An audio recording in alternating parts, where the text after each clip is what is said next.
So see, dear one, that the miracle is loving kindness in itself.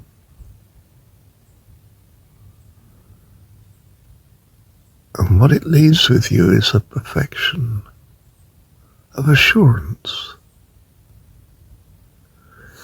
In this case, the last two recordings.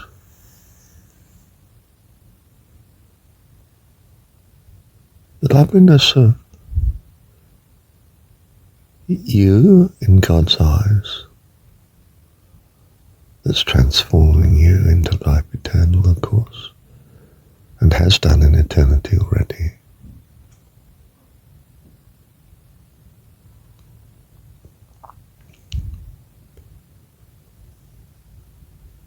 Confirmation to you of His ever miraculous presence of provision and kindness and care.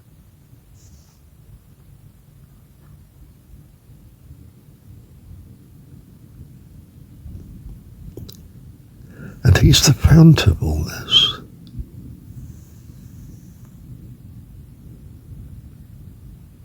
Keep your priority, dear one.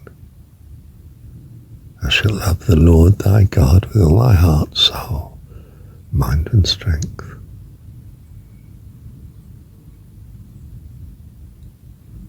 Keep it that this is the one you worship. How could we want to do otherwise when we know in our heart that all is because of Him?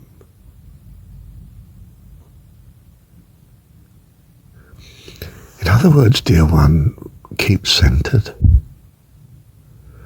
It's the foundation stone of ancient wisdom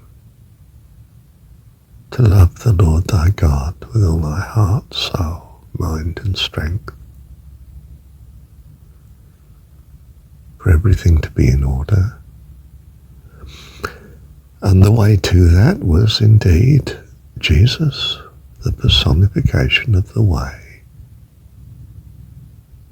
namely to see God as Heavenly Dad, Abba, Father, Dad.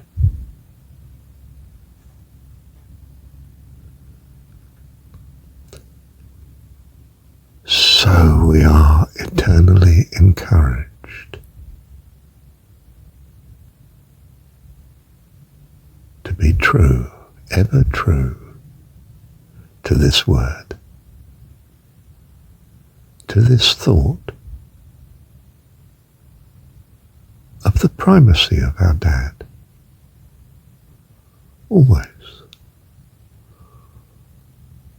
Always by His grace and who He is. Love you, Heavenly Dad. Thank you, Dad. Well, do you see, dear one, I'm adding this a good few days later. I mean, it's the 21st today of October 2025. I can't quite bring myself to sign off on the previous, I couldn't, rather, sign off on the previous recording because I hadn't honestly come to grips with what it means other than it's a miracle. But I wonder if, dear one, it's that we've made, well, God too masculine with Heavenly Father. She is Divine Mother too.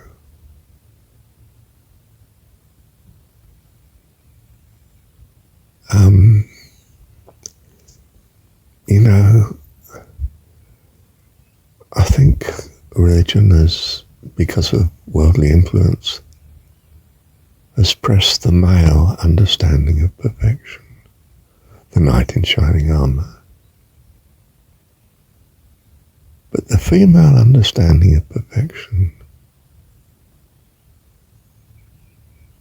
is loving kindness. I mean, I had a very close relationship with Mum. She was everything to me. I mean, my rescue, I hadn't really had her company until 5. Well, I had for about 7 or 8 months, but then I was gone again in hospital for 1.5 years. Came out when I was 5.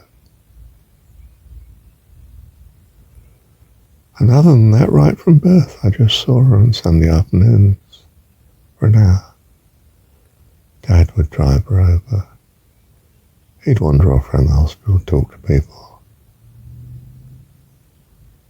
And she'd chat away to me. Don't get me wrong, he was still good when it came to crusading for me having a spoon for the first course and the second course of a meal. He pressed the administration and said, well, of course he wants 2 spoons.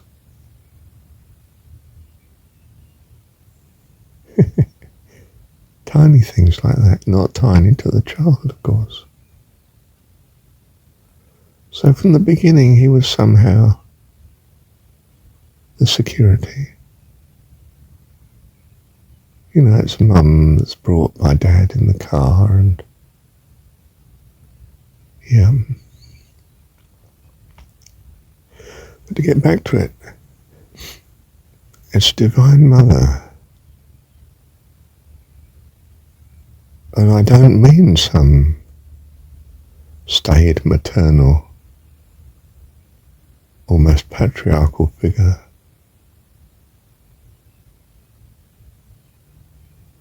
I mean the young mum who just loves their kids. Personification of loving kindness. And rescue in that way. And it crosses my mind I should see God too as not the elderly patriarchal man necessarily, but the young man in shining armour who courageously follows his dreams. And sometimes, of course, he's dreaming of the maiden. And he wants to come to her rescue so that she's valued by him. And she wants to come to her children's rescue so that she's appreciated for being what love is. I suppose I still see the male as security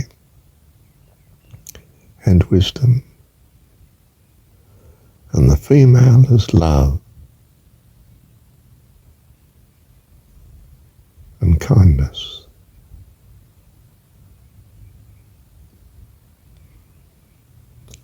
And we should not despise youth, dear one, in our view of God, for he is vibrant fullness of life.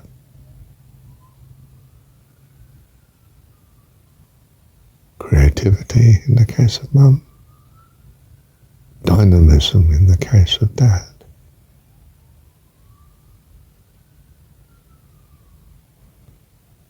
You see how God is the completeness of life.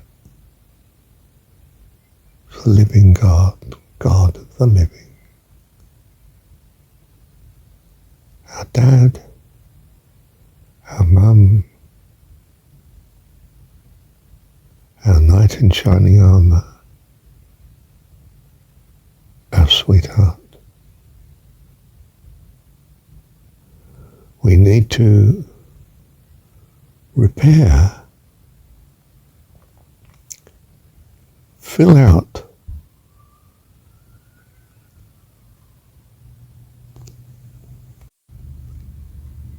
picture that we have of him. Have another word, but not picture. It'll come to me, it's not there yet. But the fullness of the goodness of God. You see, this is life eternal, to know Thee, the only true God.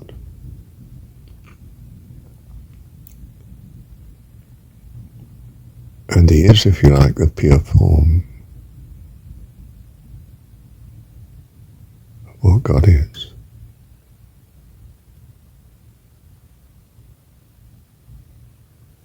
Everything to creation and its continuance.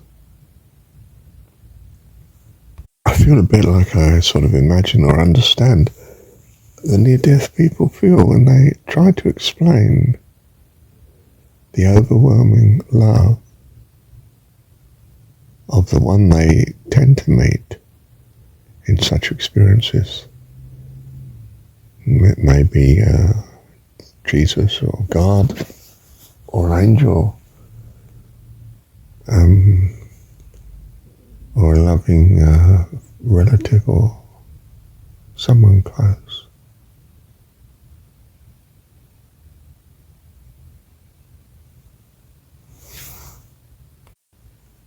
And you can't really remember.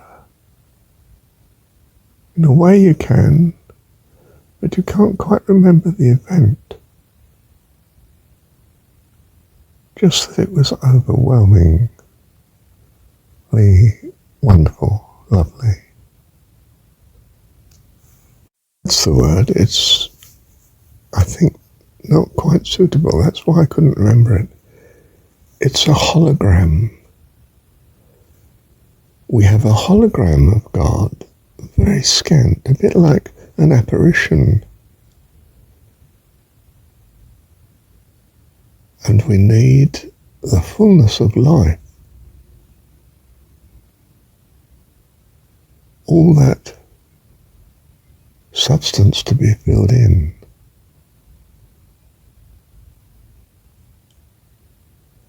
My soul longs for you, Lord. My soul longs for you. Nothing else will do. But it's in the word dearest friend.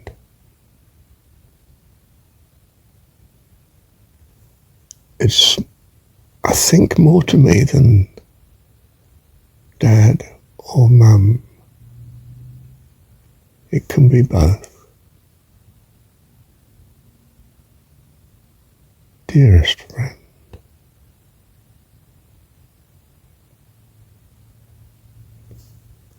Loving and to be loved forever.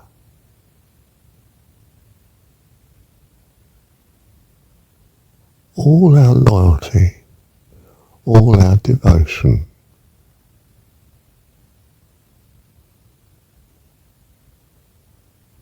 I hesitate to say our very self because it's not, it's more, it's what our very self needed. Perfect fellowship.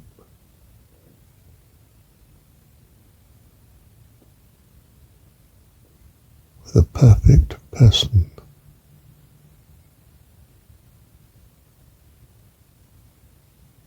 Love you, dearest friend. Love you.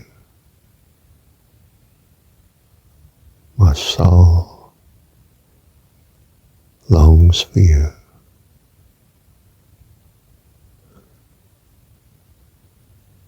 So we dwell in their embrace.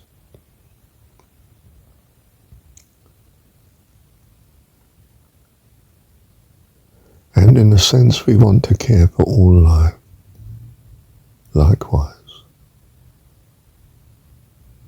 I don't know what this means, dear one.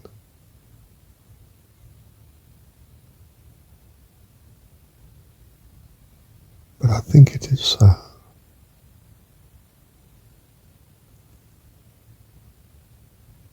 Thank you. Thank you, Heavenly Dad. Thank you, lovely Mum. Thank you, dearest friend. I think that's my Trinity. Wow.